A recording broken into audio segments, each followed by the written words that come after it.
오늘도 사모하며 나온 여러분들을 축복합니다. 제가 갑자기 목이 너무 아파졌어요. 이상하게. 말하기가 굉장히 힘들어요. 이렇게.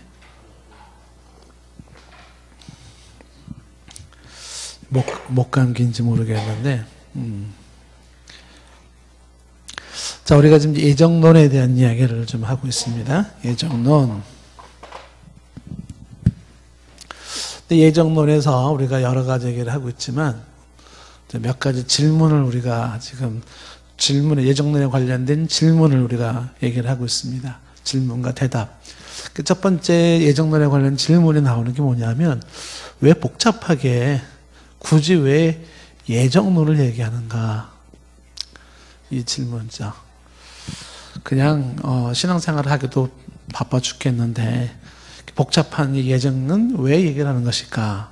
예정은 미리 정해져 있다 그런 것이거든요. 심지어 우리의 구원 문제까지도 다 정해져 있다 그런 뜻인데 이런 걸 왜 굳이 얘기를 하나?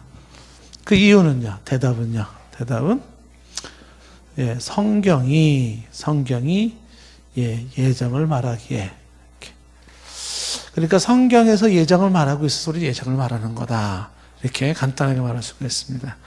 그럼 성경에 예정이라는 말이 있냐 없냐? 우리가 지금 읽은 에베소서 1장 말씀에도 보면 예정하사, 예정했다는 뜻이 여러 가지가 여러 번 나왔었죠.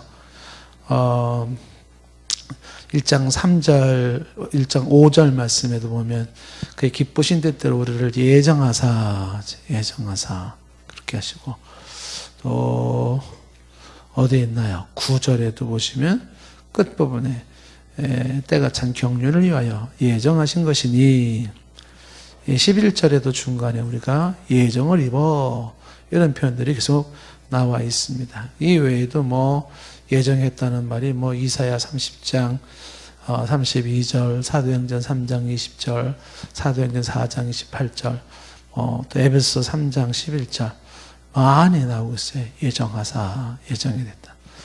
자, 그래서 성경이 예정을 말하기 때문에 우리는 예정을 말한다 하는 거죠. 그런데 이 예정을 이제 어떻게 이해해야 될 것인가라고 할 때 이 이해가 굉장히 복잡해진다. 모든 게 하나님의 예정이 되었다라고 한다 그러면 두 번째 질문이 뭐냐면, 그 예정을 얘기할 때 예정은 인간의 자유의지, 인간이 가지고 있는 자유의지가 있는데 이거와 좀 상반된다. 그러니까 인간의 자유의지에 의한 거냐 하나님의 예정에 의한 거냐, 그게 좀 모순이다. 모순. 그러니까 인간의 자유의지는 인간이 그렇게 선택해서 그런 결과가 주어지는 것이냐, 아니면 하나님이 그렇게 예정해서 그렇게 되는 것이냐, 이렇게 이게 좀 안 맞는다는 것이죠. 여기에 대한 대답은 어떻게 우리가 해야 된다고 얘기를 했습니까? 대답은 인간의 자유의지까지 예정되어 있다. 이렇게 인간의 자유의지까지 예정되어 있다. 그러니까 인간의 자유의지까지 예정되어 있다는 것은 뭐냐면, 하나님의 예정하심은 인간의 자유의지를 통하여 실행된다, 이렇게 하는 거죠. 그러니까 인간의 자유의지를 통해서 하나님의 예정이 이루어진다. 이것은 운명론과의 차이점을 알았어요. 운명론이라고 하는 것은 그것은 인간의 자유의지가 없어요. 그냥 그게 운명이야. 소위 말하는 팔자, 네 팔자. 그죠? 그럼 선택의 여지가 없죠.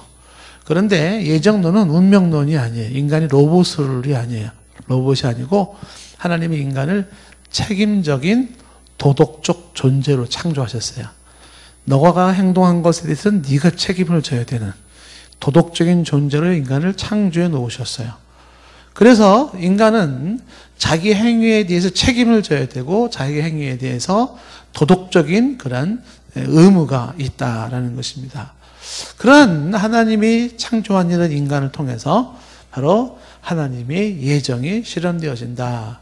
그래서 헷갈리지 말아야 되는 것은 양파저울로 이해해서 이렇게 하나님의 예정이냐 아니면 인간의 자유의지냐, 이렇게 이해하면 안 돼. 둘 중에 하나 양자택일로 보면 안 된다. 이렇게 원어를 두 개로 이렇게 그래서 이해하는 게 좋다. 인간의 의지가 하나님의 예정을 통해서 이루어진다. 이렇게 보는 거란 말이에요. 그래서 하나님은 인간의 선택을 통해서 일을 하신다. 자, 그러면 어디 그런 부분들을 성경적으로 증명할 수 있겠는가 할 때 대표적인 예가 요셉이 형들에게 팔렸어요. 그래서 요셉이 총리가 되고 형들을 만났습니다. 근데 형들이 얼마나 미안했어요. 그래서 요셉한테 아이고 우리가 팔아버린 요셉이 지금 애굽의 총리가 됐네. 놀랬겠죠. 그때 요셉의 말이 뭐예요? 창세기 45장 5절에 나를 이곳에 팔았다고 해서 근심하지 마십시오. 왜? 하나님이 가족의 생명을 구원하시려고 나를 당신들보다 먼저 보내셨습니다. 하나님이 나를 보냈습니다. 이렇게 말하고 있어요. 그리고 이어지는 45장 6절 말씀 뭐라 그래요? 그런즉 나를 이리로 보내니는 당신들이 아니요 하나님이십니다. 45장 지금 8절에 그렇게 말하고 있죠. 나를 이리로 보내니는 당신이 아니요 하나님이시라 이렇게 있어요. 이리로 보내니는 당신들이 아니요 하나님이시라. 자, 그러면 요셉이 애굽에 팔려온 것은 형들이 팔아서 온 거냐 하나님이 보낸 거냐 뭐냐 이거죠. 그러니까 형들이 팔아서 그 인간들이 그렇게 했으니까 인간이 그렇게 했으니까 그래서 요셉이 애굽에 온 것인가 아니면 하나님이 보내서 온 것인가 이렇게 되는 거죠. 대답은 어떻게 될까요? 그렇죠. 하나님께서 형들을 통한다는 게 뭐예요? 형들의 그러한 행위를 통해서 하나님의 뜻하신 바, 예정하신 바를 이루었다라는 것입니다. 그래서 이제 창세기 요셉의 얘기 중에 이제 50장 19절, 20절 이런 말이 나오잖아요. 요셉이 그들에게 이르되 두려워하지 마소서 내가 하나님을 대신하리이까라는 말과 함께 이어진 20절에 인간들은 나를 해하려 했어요. 인간의 행위죠. 나를 해하려 했지만 하나님은 그것을 선으로 바꾸사 이렇게 오늘날과 같이 많은 백성의 생명을 구원하게 하려 하십니다. 인간의 행위를 하나님은 그거를 통하여서 합력해서 선을 이루셨다라는 것입니다. 그게 뭐냐면 인간의 자유의지를 통해서 하나님의 예정하심을 이루어 가신다. 또 하나 예를 든다면 예수님의 십자가의 죽으심은 유대인들이 예수님을 십자가에 못 박아서 죽게 한 것인가? 유대인과 로마 병사가 예수님을 십자가에 죽게 한 것인가? 아니면 하나님이 예정하심으로 죽게 하신 것인가? 이건 어떻게 될까요? 그 내용이 사도행전 2장 23절에 말하죠. 뭐라고 말하냐면 그가 하나님께서 정하신 뜻과 미리 아신 대로 여기 하나님의 정하신 뜻과 미리 아신 대로가 뭐예요? 예정된 거잖아요. 그대로 내어준 바 되었건을 너희가 법 없는 자들의 손을 빌려서 못 박았다. 그러니까 하나님의 예정도 있었고 너희가 그 손을 빌려 못 박아 죽은 것도 있고 이렇게 된 거죠. 그러니까 하나님의 예정하심이 바로 법 없는 자들의 손을 통해서 이루어졌다라는 것이죠. 사도행전 4장 27절 말씀에도 이렇게 나와 있어요. 과연 헤롯과 본디오 빌라도는 이방인과 이스라엘 백성과 합세했잖아요. 이렇게 합세했어요. 헤롯, 빌라도, 이방인, 그리고 이스라엘 백성과 합세했어요. 그래서 하나님께서 기름 부으신 거룩한 종 예수를 거슬렀죠. 그렇죠? 근데 이게 뭘 의미합니까? 28절에 그게 28절에 하나님의 권능과 뜻대로 이루려고 예정하신 그것을 행하려고 이성이 모인 거야. 그러니까 지금 헤롯이 우리가 예수를 죽이자 빌라도 이방인 뜻을 합시다. 그 사람들은 우리는 이게 예정이니까 예정의 뜻을 이루어야 돼. 뭐 이루고 한 게 아니에요. 그냥 인간이 싫고 저 왕이라는 사람이 싫고 그래서 저 그냥 없애버려야 된다고 그냥 자기들의 판단과 자기 생각으로 그렇게 했어요. 했는데 그게 결과적으로 뭐냐면 28절에 하나님의 권능과 뜻대로 이루려고 예정하신 그것, 예수 그리스도에 대한 예정하신 그것을 행하려고 결국 이 사람들이 성에 모인 거예요. 이렇게 합세를 한 거예요. 그래서 하나님의 예정하심과 인간의 행위라고 하는 부분들이 결코 이것이 이제 모순되지 않고 같이 이루어진다는 거죠. 그러니까 하나님이 하시는 일들은 하나님이 직접적인 당신의 행동으로 하시는 게 아니다 하는 거예요. 예? 그러니까 하나님이 예를 들어서 예수님을 통해서 구원하겠다. 그러면 사람들, 인간들 보고 다 가만히 있어. 하나님이 직접 내려와가지고 예수님을, 하나님이 망치 들고 예수님을 모두 땅땅땅땅땅땅 이렇게 박는 게 아니란 말이에요.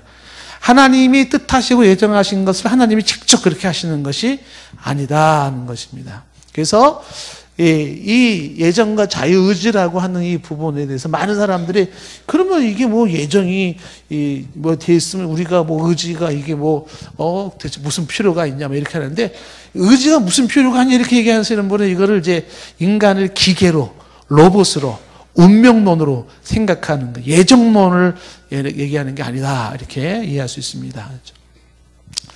전도도 마찬가지겠죠. 여러분, 구원을 하나님이 다 정해놨어요. 그럼 전도할 필요가 뭐가 있어요, 우리가? 다 뭐 알아서 언젠가 구원 받겠지. 그렇지 않겠습니까? 전도할 필요가 있을까요, 없을까요? 있어요, 없어요? 왜 있어요? 전도를 통해서 하나님의 예정의 뜻이 이루어지는 것이다. 이렇게 되는 것이죠.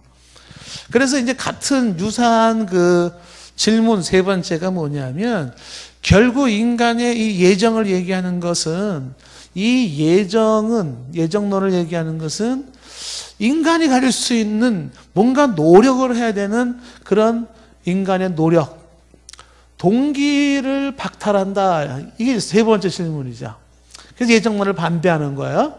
그 예정론이 있으면 인간이 노력을 하겠냐? 노력 안 한다. 인간이 노력할 수 있는 동기를 박탈한다는 거죠. 그런데 성경을 가만히 보면 예정론이 오히려 인간의 노력을 촉진해, 촉진. 박탈하는 게 아니라. 예정되어 있으니까 인간 노력할 게 뭐가 있어? 다 하나님이 다 그렇게 정해져 있으면 결국 그렇게 되는 건데. 이렇게 되잖아요.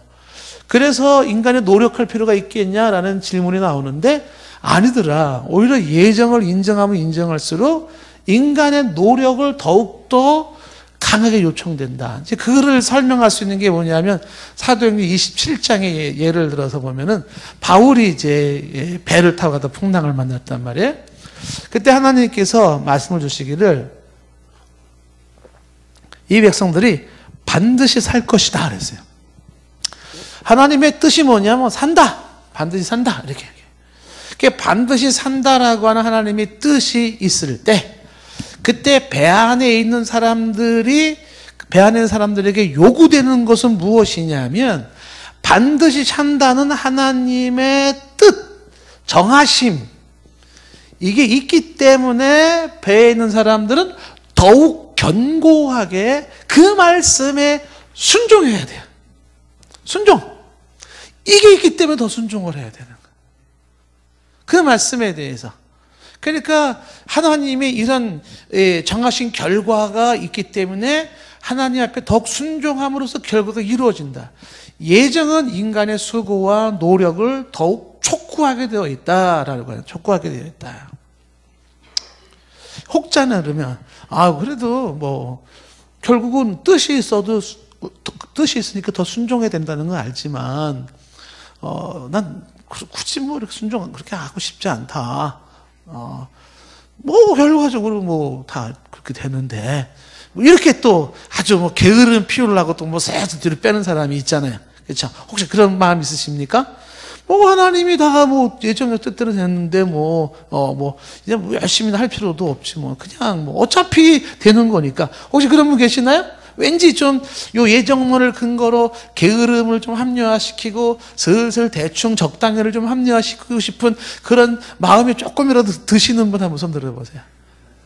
나한테 조금 그런 마음이 있긴 있다, 혹시. 예? 그런 분들이 이제 그 얘기가요, 말이 안 돼요. 왜 말이 안 되냐? 예, 성령이 말이 안 되게 만들어 놓죠. 자, 어떻게 됐냐면 빌립보서 2장 13절 말씀 뭐라고 되어 있어요? 빌립보서 2장 13절에 너희 안에서 행하시는 이는 하나님이세요.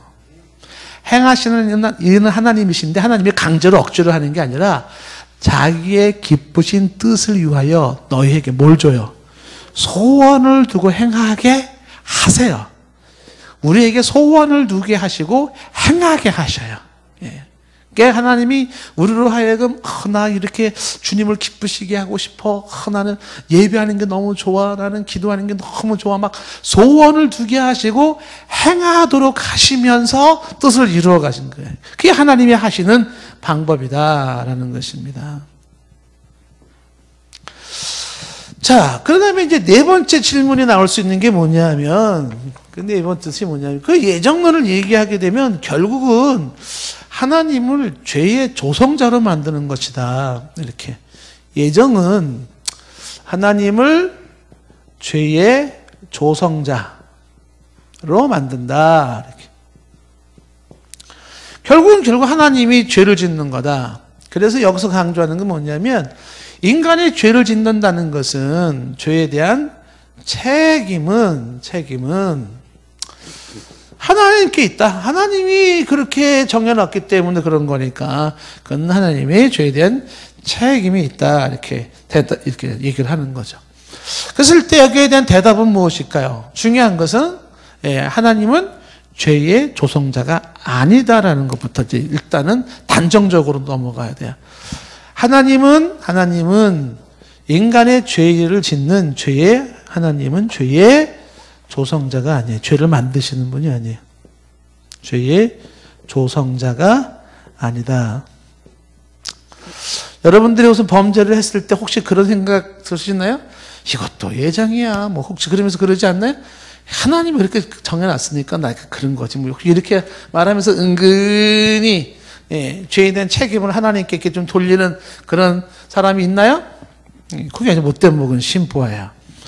시편 92편 15절 말씀에, 시편 92편 15절 말씀에 여호와의 정직하심과, 그러니까 하나님은 정직하세요. 나의 바위 되심과 그에게는 불의가 없음이 선포되었다. 그 성경에서 단언적으로 먼저 얘기하는 게 뭐냐면 하나님은 정직하시고 하나님에게는 불의가 없어요. 일단 그거부터 말씀을 드리고 있어요. 불의가 없으신 하나님. 하나님에게는 어떠한 불의가 존재하지 않아요. 자, 그래서 그러면 이걸 어떻게 이해해야 되는가? 전도서 7장 29절에 이렇게 말해요. 전도서 7장 29절.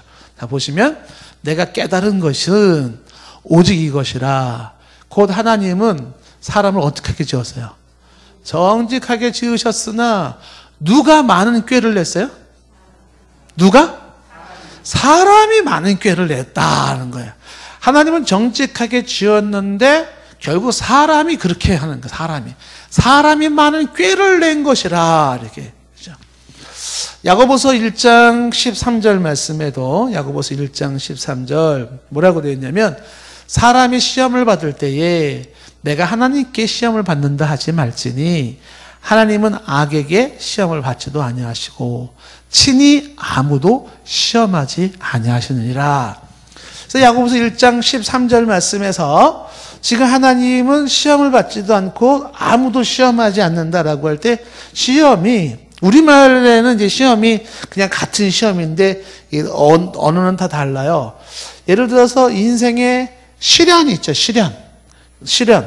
그 다음에 이걸 트라이얼이라고 보통 이제 얘기를 하는데, 그 다음에 하나님이 시험 중에 하나가 테스트도 있어요. 테스트. 그러니까 하나님이 아브라함을 시험하사, 창세기 22장에 1절에 그 테스트예요. 근데 이 야고보서에서 말한 시험이라고 하는 건 그거는 유혹이에요. 유혹. 범죄로 유혹하는 거야. 영어로 temptation 이렇게. 그러니까 이 하나님은 누구에게서도 시험을 받지 아니하시고 시험하지 않는다라는 것은 여기 시련이나 테스트의 얘기가 아니고요. 거기서 말한 건 3번. 그러니까 하나님은 유혹, 누군가를 죄를 짓도록 유혹하거나 하나님이 죄 짓도록 누구로부터 유혹을 받거나 그게 없다라는 것이죠. 그러니까 이 야고보서에서 얘기하는 게 뭐냐면 하나님은 지금 죄를 짓게 하시는 분이 아니다. 우리를 죄짓게 하려고 유혹하시는 분이 아니에요. 하나님이 막 꼬셔가지고 우리를 막 꼬셔가지고 막 달콤하게 유도해가지고 결국 죄짓게 만드는 그런 분이 아니에요. 하나님은 불의가 없으셔요. 하나님은 정직하신 분이시다 하는 겁니다. 요한일서 1장 5절 말씀에도 말하기를, 요한일서 1장 5절, 우리가 그에게서 듣고 너에게 전하는 소식은 이것이니, 뭐라고 했어요? 하나님은 빛이시라 그에게는 어둠이 조금도 없으시다. 그러니까 얘기는 뭐냐면, 죄를 짓는다라는 것은 하나님의 죄를 짓는 게 아니고요. 좀 전에 말했잖아요. 누가 죄를 져요? 사람이, 내가 죄를 짓는다라는 거예요. 사람이 내가 죄를 짓는 거예요. 그러니까 하나님을 죄 짓는 조성자로 만들 수가 없다. 그러면 이제 같은 맥락에서 다섯 번째 질문을 나오는 게 뭐냐면, 질문이 엄청 많아요. 끝이 없어요. 그러면 하나님이 사람들을 죄를 안 짓게 할 수도 있었지 않았는가? 그러니까 하나님이 인간에게 죄를 안 짓게 할 수는 없나? 이렇게. 예? 왜 죄를 짓게 하나? 예? 죄를 안 짓게, 전능하신 하나님이 죄를 안 짓게 할 수 없을까? 대답이 뭘까요? 하나님은 인간이 죄를 안 짓게 할 수 있지요. 할 수 있죠. 그런데 하나님은 인간에게 하나님을 거부할 수 있는 자유를 허락하신 거예요. 인간에게 안 짓게 할 수 있어요. 그런데 인간에게 하나님까지 거부할 수 있는 자유를 허락하셨다. 하나님께서는 허락하셨다. 그러니까 하나님을 거부할 수 있는 자유, 요거를 뭐라 그래요? 범죄의 자유예요. 범죄의 자유. 하나님이 인간에게 범죄의 자유를 허락하셨어요. 범죄의 자유. 죄질 수 있는 자유를 허락하셨다는 거죠. 자, 일단 로마서 1장 28절 말씀이 이 얘기를 하고 있어요. 로마서 1장 28절. 또한 그들의 마음에 하나님 두기를 싫어하며, 사람의 마음에 하나님 두기를 싫어하니까 하나님께서 그들을 그 상실한 마음대로 내버려 두셔서요.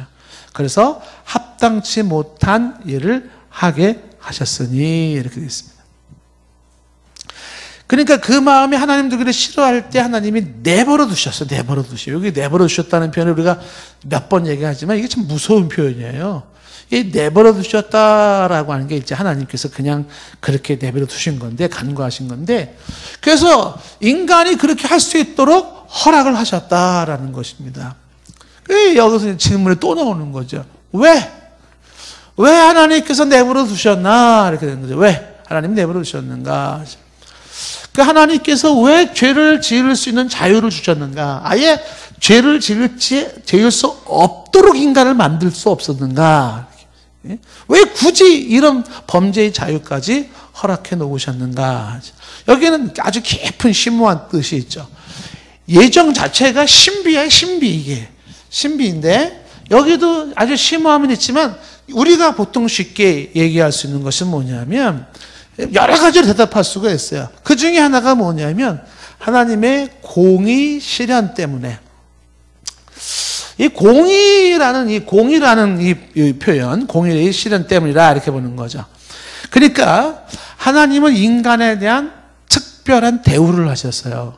인간에 대한 특별 대우가 뭐냐면, 인간이 자원함으로 의지적으로 하나님을 섬기고 예배하기를 원하셨던 거예요.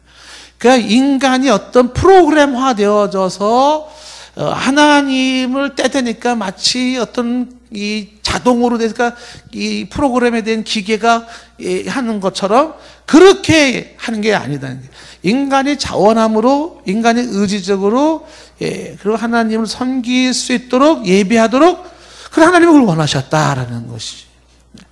요즘 이제 우리 그 스마트폰 보면은 이제 그 스마트폰이 사람과 대화를 하잖아요. 제가 아침에 일어나면은 스마트폰이랑 대화를 합니다. 이렇게 쭉 눌러가지고, 오늘 날씨가 어때? 그러면 스마트폰이, 금천구 날씨는 오늘 최고 기온이 16도이고요. 뭐 쭉 설명을 해줘요, 얘가. 미세먼지는 어때? 미세먼지는 보통이고요. 초미세먼지는 어쩌고저쩌고 막 설명해줘요. 그래서 가르쳐줘서 고마워. 그러면 뭐라 그러는 줄 아세요? 예, 뭐 제게 이런 뭐 영광을 주셔서 저도 행복하네요. 막 이러고 막 나와요. 예, 이 기계가. 예, 뭐, 그 기계에다가 막 얘기를 하면 뭐 고마워. 그러니까 고맙다니까 가슴이 뛰네요. 막 이러고, 걔가 별소리 다 해요. 막, 예? 그리고 뭐 얘기하면 사랑이 이런 걸까요? 막 이러면서 막 별소리 다 하는 거야. 우리 집사람이 그 소리를 들으면 질투할까, 안 할까요? 그 여자 누구예요? 막, 스마트폰 때려보자. 막 이럴까요? 배꼽 잡고 웃는 거예요. 웃기네. 그 여자 되게 웃기네, 여자. 기계. 그죠? 우리가 그런 기계가 어떤 얘기가 나오면 툭툭툭 튀어나오는 것처럼 하나님 앞에 그렇게 나오면 하나님께서 거기에 감동하시는 게 아니죠. 그런 게 아니에요. 우리가 의지적으로 자원하는 마음으로 마음을 담아서 하나님을 사랑하고 하나님을 예배하게, 그때 하나님이 그것을 기뻐하시는, 그걸 하나님이 원하시는데, 이걸 인간에 대한 하나님의 특별 대우입니다. 그래서 그 하나님이 그런 걸 주셨어요. 그래서 이 자원함이라고 하는, 인간의 자원함이라는 것은, 자원함의 의지는 반대로 뭐가 있어요? 하나님을 거역할 수 있는 그 의지까지 허용이 되어 있는 것이죠. 그래서 순종과 거역이 동반된 자유의지죠. 순종과 거역, 불순종이 동반된 자유죠. 그래서 하나님은 인간을 인간으로서의 특별 대우를 하셨다라는 것이죠. 인간을 하나의 기계로, 동물로 만들지 않았다라고 하는 것입니다. 그래서 하나님께서는 이러한 인간의 특별 대우 속에서 인간이 자기의 선택을 하게 하셨다라고 하는 것. 선택을 하게 하셨다. 그러면 결국은 이 예정론은, 이 예정을 얘기하는 것은 하나님의 사랑의 속성과 위배된다, 이런 질문이 나온다는 거죠. 하나님의 사랑의 속성과 이건 위배되는 것이다 라는 거죠. 그게 왜 사랑의 속성과 위배된다라고 말하면, 결과적으로 누구는 구원받고 누구는 버림받고, 그러니 이건 하나님의 사랑의 속성과 위반된다. 그래서 많은 사람들이 예정론을 싫어하는 거죠. 하나님이 그렇게 차별하는 사람이냐, 차별하는 분이냐, 이렇게 얘기를 하는 것이죠. 그래서 이제 이런 것 때문에 하나님의 사랑의 속성과 위반되기 때문에 예정론을 이제 거부한다라고 하는 것이죠. 그런데 여기에 대한 대답이 뭘까요? 대답은, 선택은 하나님이 모두가 죄인이에요. 다 진노받아야 돼요. 진노와 벌을 받아야 돼요. 근데 그 가운데서 구원하시기로 선택한 자가 있죠. 이 선택하셨다라는 것은 하나님의 은혜의 행위, 은혜의 행위. 그 다음에 선택하면 반드시 선택받지 못한 게 있어요. 그걸 보통 유기라고 하죠. 유기. 선택받지 못한. 그 유기는 뭐냐면 하나님의 공의의 행위다, 이렇게 얘기를 하는 거죠. 그래서 여기서 중요한 개념이 뭐냐면, 결국은 그 사람의 자유의지를 통해서 이루어지고 내가 뭘 선택할 거냐라는 게 있지만은, 결국은 여기서 선택과 유기라는 이 부분이 필연적으로 나타나는 모습 속에서 구원받은 사람들이 하나님의 그 선택에 감사할 뿐인 거예요. 구원받지 못한 사람들은 어떻게 될까요? 그 사람들은 자신의 선택의 결과를 얻는 것이에요. 이렇게. 그러니까 구원받은 사람들이 하나님께 감사할 뿐이다. 그리고 구원받지 못한 사람들은 어떻게 해요? 내가 선택한 내 행위의 결과로 내가 버림받는다, 이렇게 이해를 하는 거죠. 그러면서 이것이 또 다른 의미를 어떤 걸 가지고 있냐면, 이 하나님의 공의라고 하는 것은, 공의는 이것도 또 하나의 사랑의 표현이에요. 어떻게 이 공의가 사랑의 표현일 수 있을까요? 공의라고 하는 건 이건 벌이거든요. 하나님이 심판이고 벌 주는 거예요. 잘못된 것, 그 다음에 죄 지은 거에 대해서 하나님은 벌을 내시고 심판하신 게 공의인데, 그 공의가 사랑의 표현이다라고 하는 것이죠. 그게 무슨 얘기냐면, 죄에 대해서 묵인하고 죄에 대해서 벌 주지 않는 것, 그게 사랑을 의미하지 않는다는 거예요. 사랑은요, 잘못됐으면 벌을 주는 게 사랑이에요. 그리고 혼내키는 게 사랑이에요. 잘못을 해도 죄를 져도 그냥 묵인하고 그냥 계속 그냥 복주고 이게 사랑이 아닌 것이죠. 우리가 고린도전서의 말씀처럼 사랑은 불의를 기뻐하지 않는 거야. 불의를 기뻐하고 불의를 내버린다. 동조한다. 그건 사랑이 아닌 것이죠. 그래서 공의는 또 다른 사랑의 한 표현으로서 나타난다라는 것입니다. 문제는 뭘까요?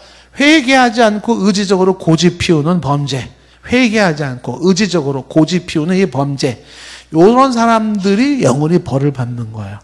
성경을 보면 오늘 새벽에도 말씀해 보았지만은 목이 굳은 백성이 되어가지고서 회개의 기회를 잃어버려요.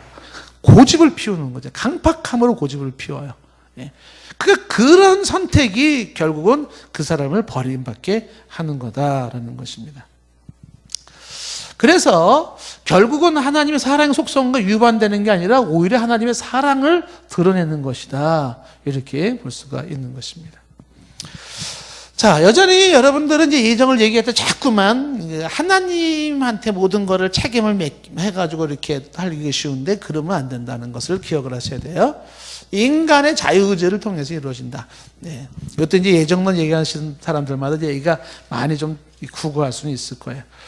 자, 그 다음에 7번째 나오는 얘기가 뭐냐면, 그런데 성경은 모든 사람이 구원에 이르기를 바란다. 이런 얘기 했다는 거죠. 그러니까 성경에는 모든 사람이 혹은 온 세상이 이렇게, 이게 다 모든 사람, 온 세상이 구원받기를 원하시는 게 하나님이셨다. 이렇게 얘기를 하잖아요. 근데 사실은 결과적으로 보더라도 온 세상이 모든 사람이 구원받기를 원했다 하더라도 결국은 모든 사람이 온 세상에 구원받지는 못해요. 결과적으로 그래 나와 있잖아요. 그런데 이제 여기서 이제 모든이나 온 세상이라고 하는 것을 성경의 모든, 이건 뭘 말하는 거냐면 지역적으로의 모든 지역에서 그 다음에 하나님이 선택한 자 안에서의 모든이에요, 모든. 이게 모든이라는 것은 뭐 싸잡아가지고 7억 인구가 다 구원받는다. 그런 개념이 아니에요. 예. 그래서 모든은 영역에 있어서의 모든이고 택자 안에서의 모든이다. 이렇게 이해하시면 되는 것입니다. 자, 여기서 이제 끝내면 얼마나 좋겠습니까만은 이제 그 다음서부터는 이제 이 예정론에 대한 질문이 제가 이건 그 다음부터 나오는 질문들은 여러분들 얘기할 만한 것은 못 돼요.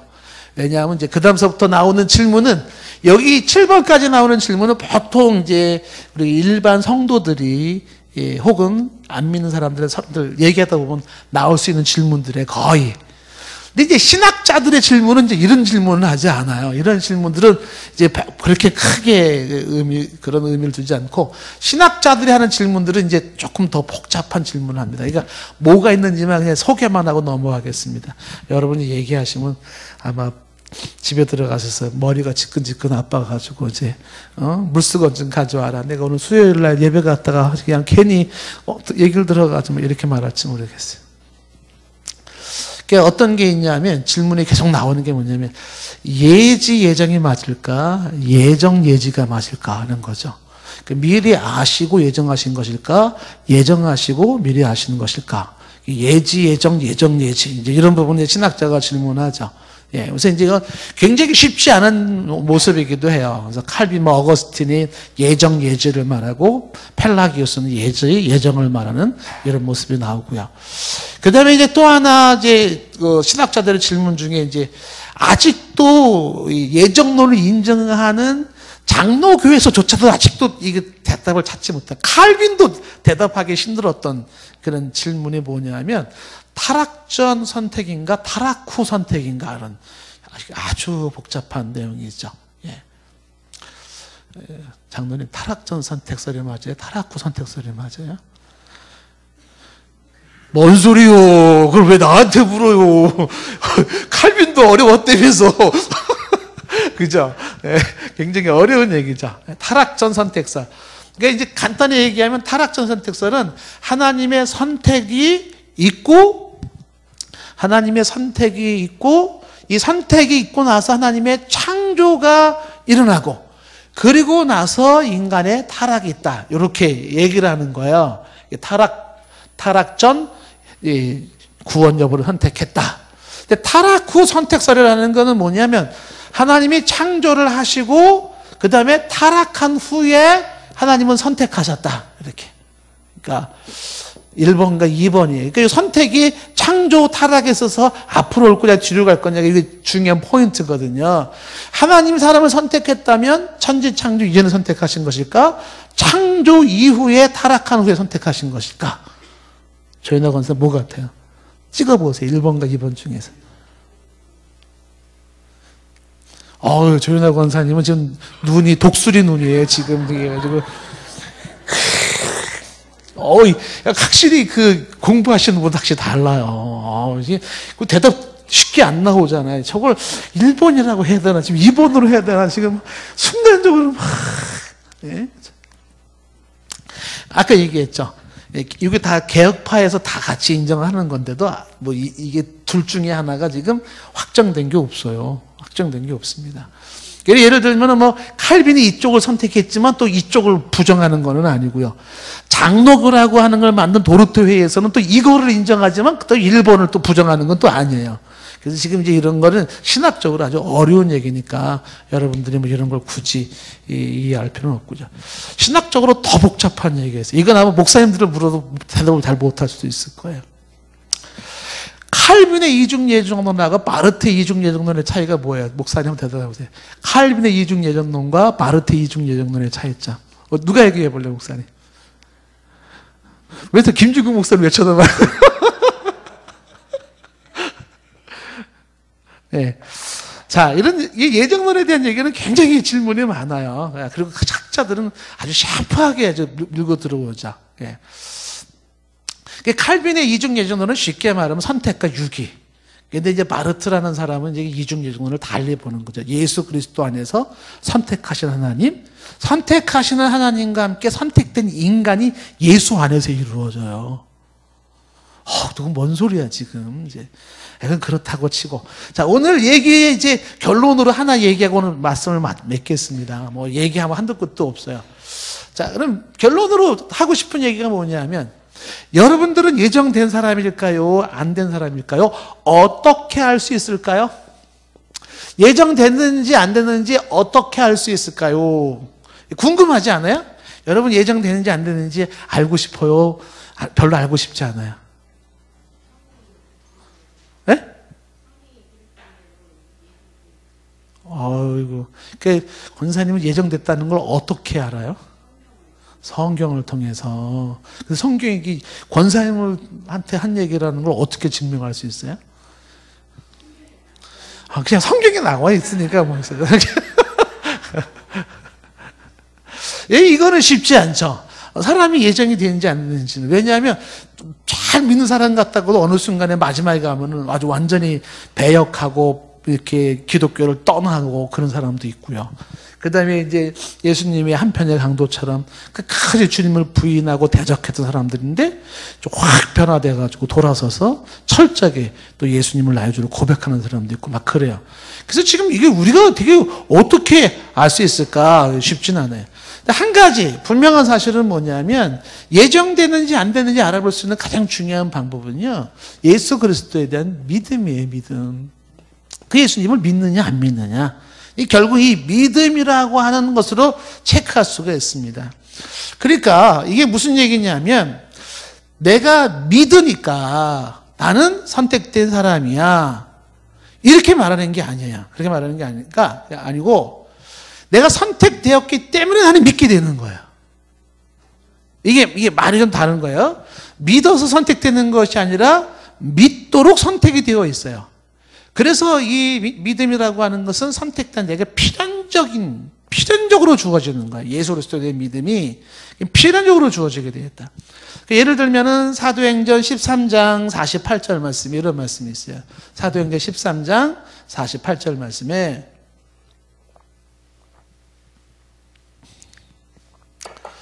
자, 사도행전 13장 48절 말씀에 무슨 말씀이 있냐면 성경을 한번 찾아보십시다. 다 같이. 오늘 방송실에서 못 찾고 있는 것 같아요.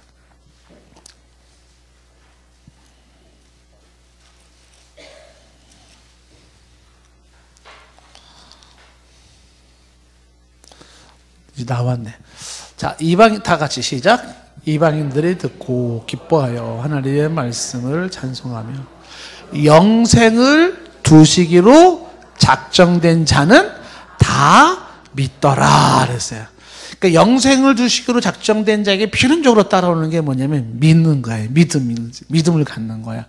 그러니까 이 믿음을 갖는 사람들이 보면은 천대만상이에요. 뭐 오늘도 우리 새벽에 봤지만 나그네들 중에서 나그네로 갔다가 거기 껴가지고서 믿는 경우도 있고, 뭐 거기 갔다가 믿게 되는 경우도. 우리 지난 주일날 오셨던 그 교수님도 수련이 그 집회에 그냥 기독교를 반대했었는데 거기 갔다가 믿게 되고 말이죠. 뭐 그 스님이었던 분도 방송 보다가 막 믿게 되고 막 이러잖아요.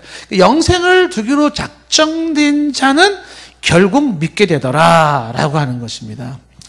자, 로마서 8장 30절 말씀, 로마서 8장 30절 말씀 다시 한번 보겠습니다. 로마서 8장에 보시면은요 이렇게 되어 있죠. 8장 30절 말씀에 보시면 또 미리 정하신 그들, 미리 정하신 그들이 뭐예요? 미리 정했다. 예정. 미리 정하신 그들, 예정한 자들을 어떻게 하셨어요? 부르시고 소명. 하나님 불러주시죠. 누구를 불렀냐?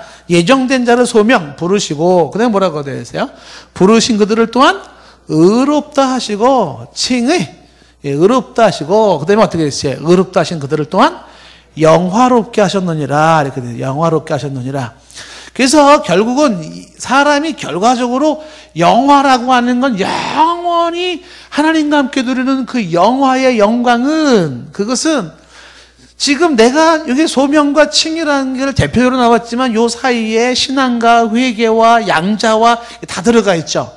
그런 내용의 과정을 통해서 어디까지 가냐면 저 먼 예정까지, 예?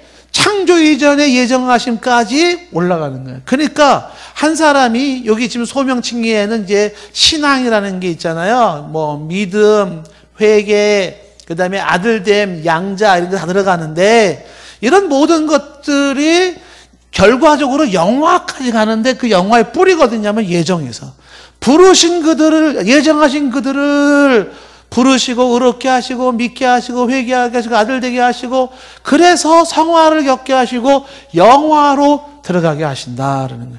근데 이런 과정들이 필요한 적이 있다. 그러니까 오늘의 내가 가지고 있는 믿음이라고 하는 것은 뭐를 의미하는 거냐면 예정됨과 영화를 지금 보여주고 있는 것이에요. 믿음이 나는 예정되어 있고 영화를 보여준다. 그러면 이제 우리는 또 질문이 나올 수 있을 거예요. 그럼 당신이 그 믿음이 진짜인지 가짜인지 어떻게 아느냐? 그렇죠? 그거야말로 정말 주님만이 아시죠. 예. 당신의 믿음이 진짜인지 가짜인지 어떻게 알 수 있어요? 누가 알겠어요? 그렇죠? 왜냐하면 자기가 착각할 수도 있어요. 잘못된 믿음인데 또 그럴 수도 있을 수 있겠죠. 그런데 분명한 사실은 뭐냐면 오늘 예수 그리스도에 대한 신앙 고백, 믿음을 갖습니까?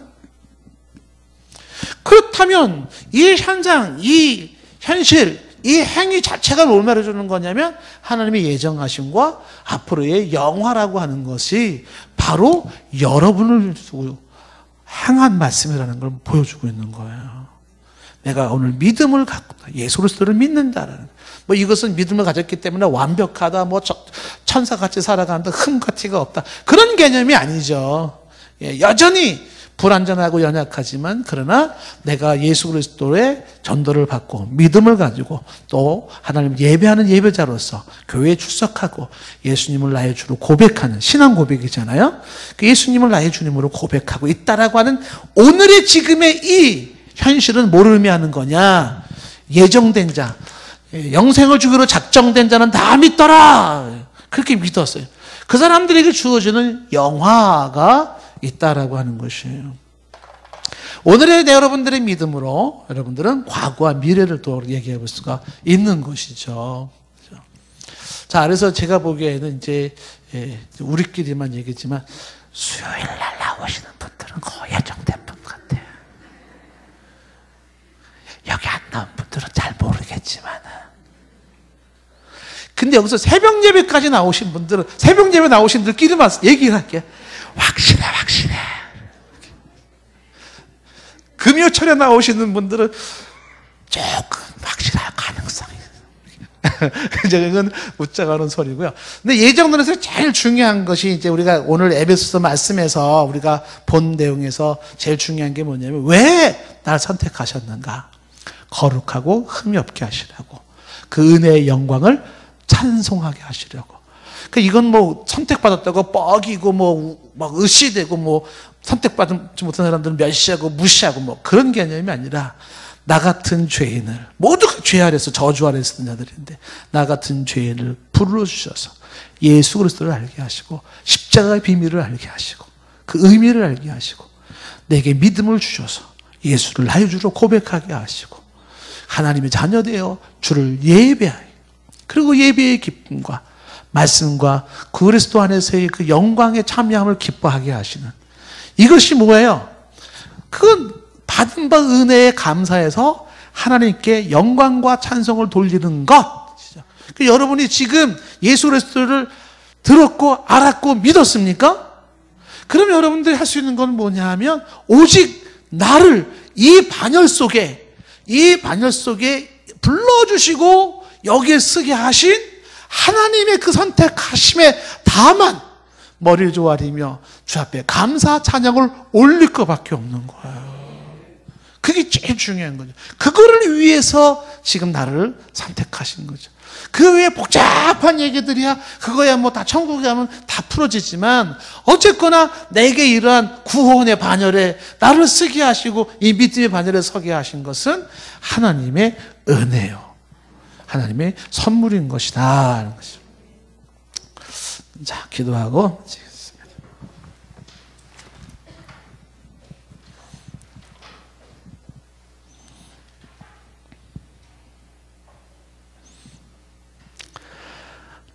하나님의 은혜로 이 쓸데없는 자 왜 구속하여 주는지 난 알 수 없도다. 하나님의 은혜로 왜 내게 성령 주셔서 주 예수 믿게 하는지 난 알 수 없도다.